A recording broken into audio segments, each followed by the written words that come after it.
ჩვენ ვიმყოფებით ქარელის მუნიციპალიტეტის სოფელ დირბში, რომელიც საზღვრისპირა სოფელია. მე ვარ ნათია ქრივიშვილი. სოფელში გახსნილი გვაქვს სახელოსნო, სადაც ვამზადებთ თექის ფაჩუჩებს და ჩვენ სახელოსნოს ქვია ფაჩუჩი. ბევრი ვიფიქრეთ სახელს, დაახლოებით წელიწადზე მეტი ვიფიქრეთ სახელზე. უამრავი ვერსია გვქონდა და შემდეგ დავფიქრდით, რომ ჩვენ ვეძახით ფაჩუჩს. ფაჩუჩი ეს არის ოთახის უძირო ფეხსაცმელი და რაღაცნაირად მოგვეწონა, რომ დაგვექმნი ფაჩუჩი. ლოგოც მთლიანად ჩვენი შექმნილია. ვისწავლეთ, როგორ უნდა გაკეთებულიყო შექმნით, იმიტომ რომ სახსრები იმისთვის არ გქონდა ფინანსები, რომ გადაგვეხადა ამაში. და ძალიან ისეთ კარგი გამოხმაურება ქონდა თავიდანვე. ჩვენი ფაჩუჩები არის 100%-ით ნატურალური. ქართული მატყლისგან ვამზადებთ. წინასწარ ხდება ამ ყალიბის გამოჭრა და თარგის. და თარგზე ხდება მატყლის თანაბარი განაწილება. დაფენის პროცესია დამოკიდებული მთლიანად ფაჩუჩის ხარისხი. თუ არ მოხდა თანაბრად მატყლის განაწილება, ზოგან იქნება სქელი, ზოგან თხელი და შესაბამისად ფაჩუჩიც უხარისხო გამოგვივა. გადაყრა ხდება უკვე ცხელი წყლით და სარეცხის საფით. და თეკვის პროცესი არის ერთგვარი თერაპია. იმდენად სასიამოვნოა. მე ხელში გამოყავს ფაჩუჩი. აი ზაფხულში გოგონებთან ერთად რომ მუშაობდით. მუშაობის გარდა ერთგვარი თერაპია იყო ხოლმე. შემდეგ იმდენ დროს ვატარებდით ერთად. თავის პრობლემებზე გვესაუბრებოდნენ. თან სოფელში მცხოვრები ბავშვების პრობლემები ცოტა განსხვავებულია ქალაქში მცხოვრები ბავშვების პრობლემებისგან, იმიტომ რომ კინოშიც კი არ არის ბევრი სოფლელი ბავშვი ნამყოფი თეატრში.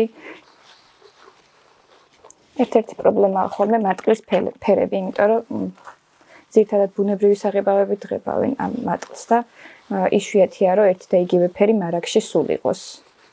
ამიტომ მოხმარებელთან გვიწევს ხოლმე ახსნა, რომ რა ფერით სურთ, შეიძლება ის ფერი აღარ იყოს.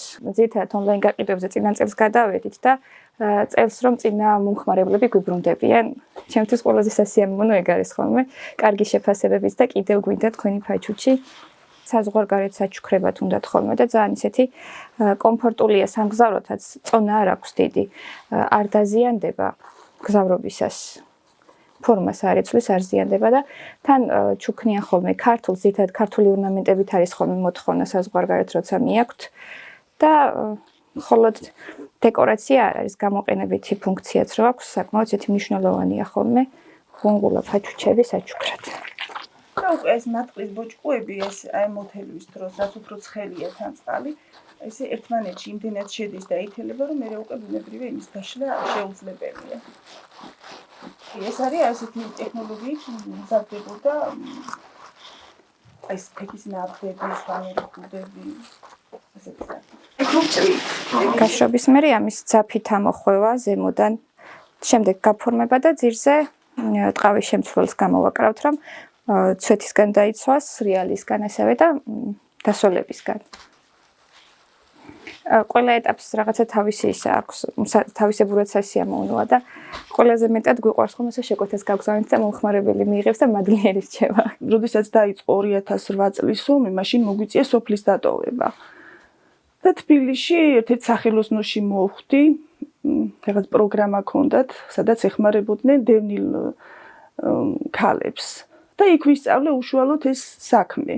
აი თექაზე მუშაობა და ფაჩუჩების კეთება. აქ იყო ხოლმე ავტოფარეხი და ეს ავტოფარეხის მოწყობაში დაგვეხმარენ ინვენტარის შეძენაში, გარემონტებაში და აი ესე ეს ჩვენი პატარა შენობა გადავაქციეთ უკვე სახელოსნოდ.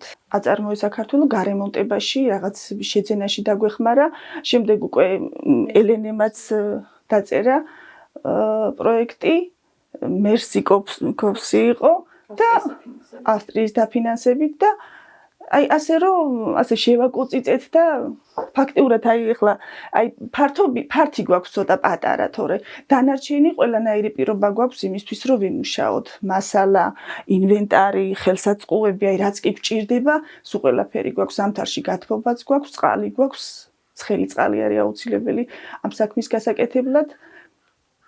და რა ვიცი, ასე ვაგრძელებთ მუშაობას.